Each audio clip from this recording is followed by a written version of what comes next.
I have another question and answer video for you.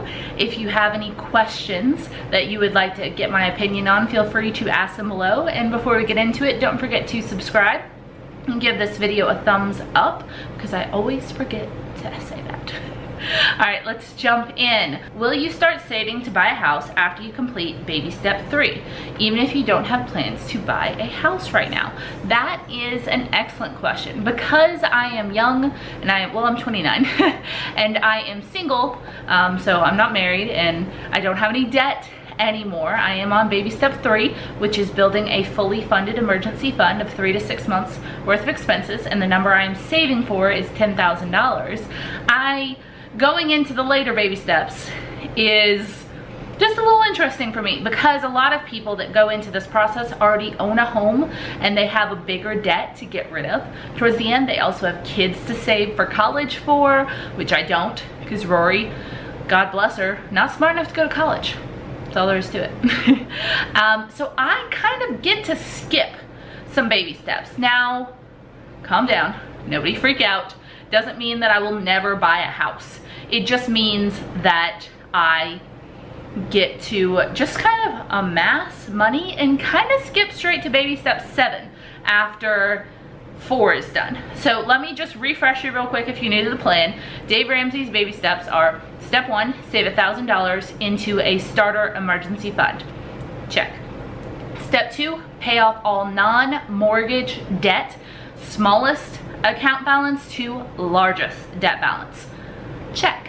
Step 3, save 3 to 6 months of living expenses into a fully funded emergency fund. A third of the way, check.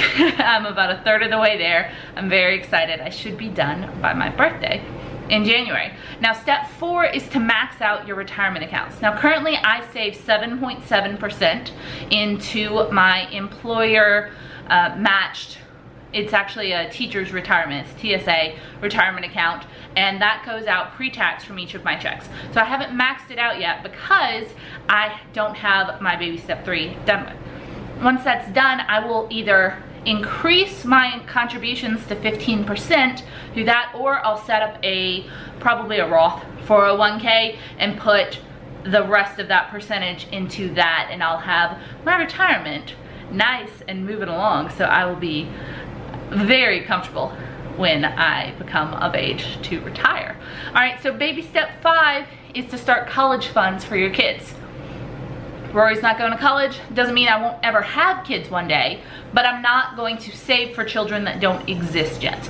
So if I were to have kids, I would then reincorporate that during, you have a little time to plan that. Not only do you have the 9 months of pregnancy to plan that, but you also have the 18 years to plan that. Now, I wouldn't put that off, but that wouldn't be something that I'm going to start saving for until there is a kid to save for.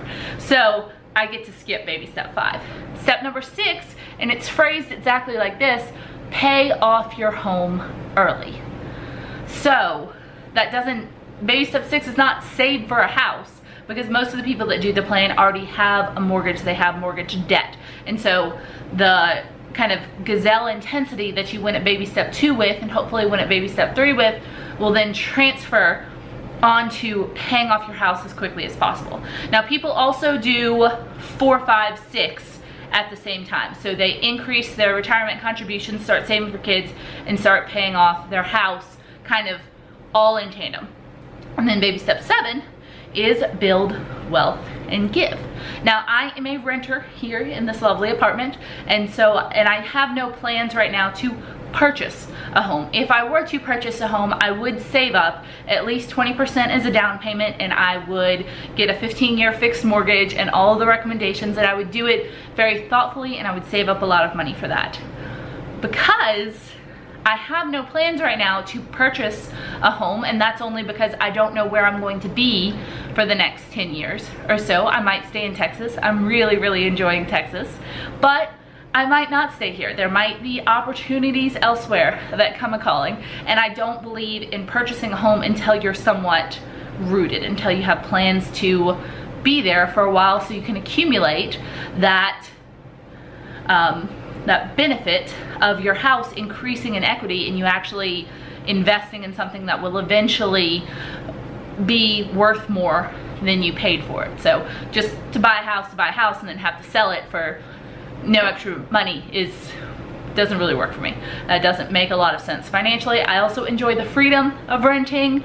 I can go somewhere else if I want to. I don't have to deal with any appliances that break.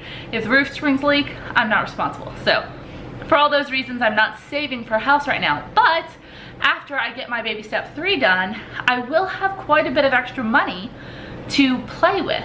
And I am going to start building wealth, i.e. baby step 7. I'm gonna max out my retirement, of course. I'm going to start investing and I'm going to build wealth. And that wealth, and that wealth is going to be for anything that I want it to be in the future, like a home.